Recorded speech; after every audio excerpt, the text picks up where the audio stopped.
மயிலாடுதுறை ஐயப்பன் ஆலயத்தில் ஐயப்ப சேவா சங்கம் சார்பில் 18 படிகள் அமைக்கப்பட்டு 41ஆம் ஆண்டு படிவிளக்கு பூஜை பெருவிழா நடைபெற்றது. 700க்கும் மேற்பட்டோர் குத்துவிளக்குகள் வைத்து பூஜை செய்து பெண்கள் வழிபட்டனர்.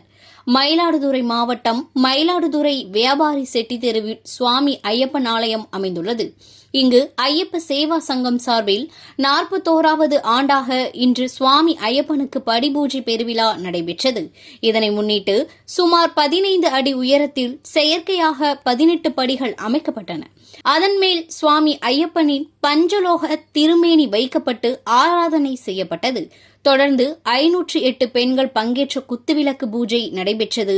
18 படிகளில் ஒவ்வொரு படிக்கும் விசேஷமான பூஜை செய்யப்பட்டு தீப ஆராதனை காட்டப்பட்டு படிபூஜை செய்யப்பட்டது.